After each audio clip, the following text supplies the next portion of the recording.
Muito bem, estamos agora finalizando, né, o nosso tema, que é a negociação baseada em posições e a negociação baseada em interesses, né? E vamos lidar agora com esta última abordagem, que é a negociação baseada em interesses. Mas veja só, antes de nós começarmos, gostaria de convidar vocês a analisarem junto comigo uma breve história que buscará apresentar para vocês a diferenciação entre negociação baseada em posições e negociação baseada em interesse. Nós já havíamos tratado anteriormente com vocês, mas consideramos interessante que vocês percebam claramente, a diferença na abordagem entre ambas as estratégias de negociação. Bom, para isso, o que nós vamos apresentar para vocês? Uma breve historinha produzida pelo MIT, o Massachusetts Institute of Technology, nos Estados Unidos. É um curso que eles mantêm também sobre negociação, né? E nesse curso, para fazer essa distinção entre negociação baseada em interesses e negociação baseada em posições, eles contam um breve conto, né? Que é a história de dois chefes e uma laranja, e que eu vou tomar a liberdade de estar compartilhando com vocês agora. Então veja só, era uma vez apenas uma laranja que ficava em uma cozinha, e dois chefes proeminentes estavam brigando por ela. Eu preciso dessa laranja, dizia o chefe. Sim, mas eu preciso dessa laranja também. O tempo estava se esgotando, e ambos precisavam de uma laranja para concluir suas receitas especiais para o jantar do presidente. Eles decidiram entrar em um acordo. Eles pegaram uma das facas grandes da cozinha, né, e dividiram a laranja ao meio.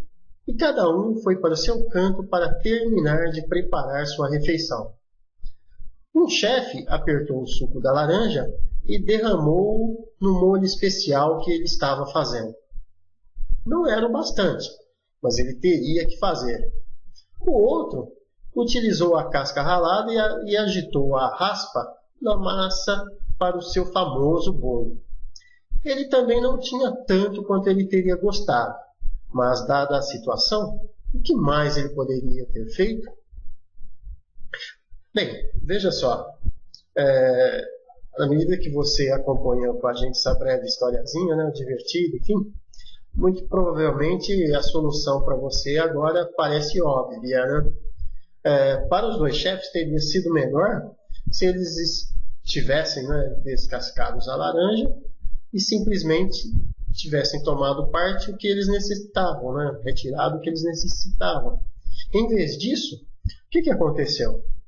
No processo de negociação, os chefes se concentraram na posição do outro, ou seja, o que ele queria no processo de negociação. E aí nós temos a chamada negociação baseada em posições.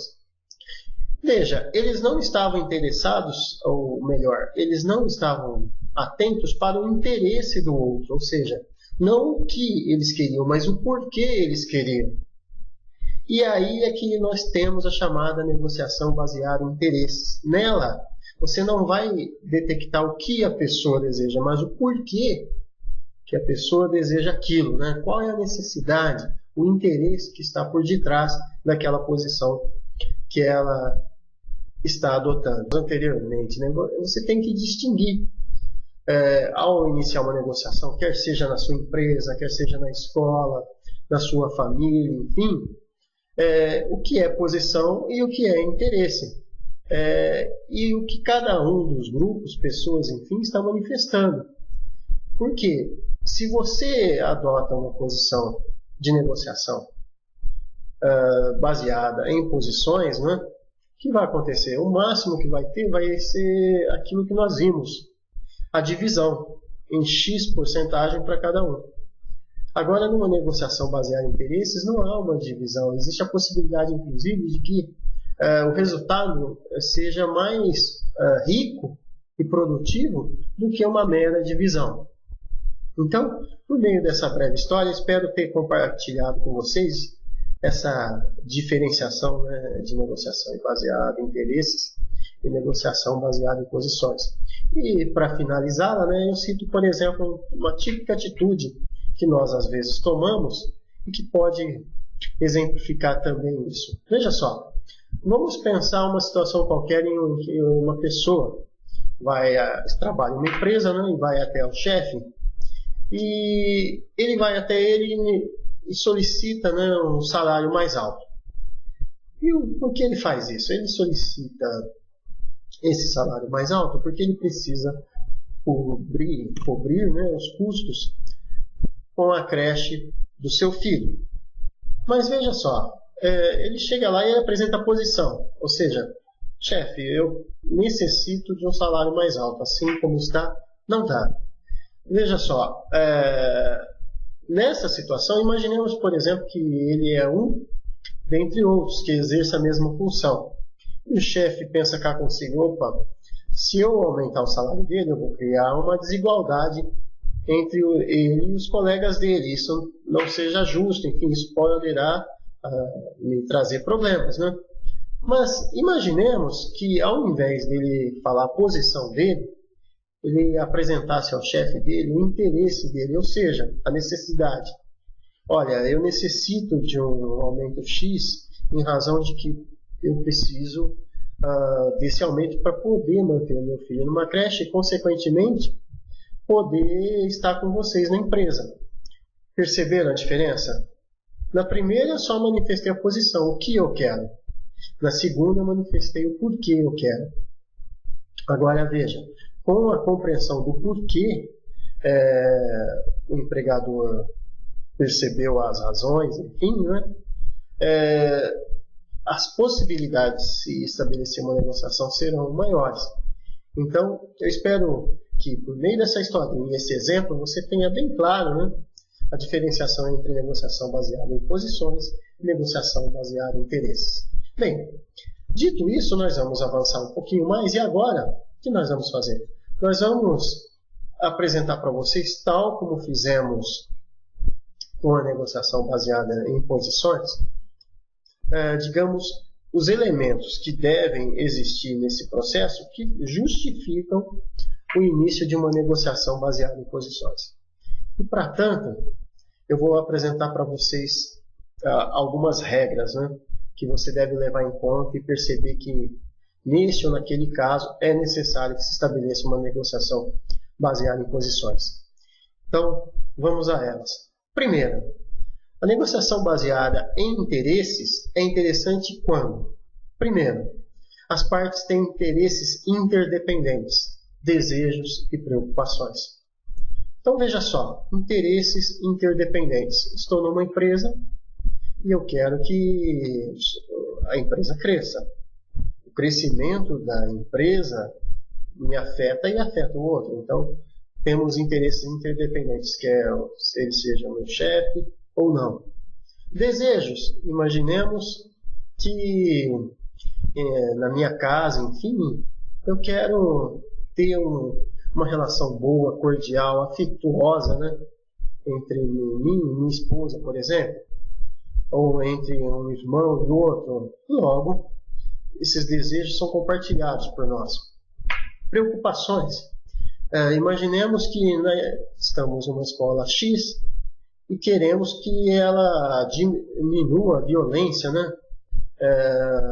E tanto professores quanto diretores, por exemplo, embora pensem de modo diferente, compartilham deste mesmo interesse. Então veja, o primeiro aspecto é quando há uma certa interdependência entre interesses, desejos e preocupações.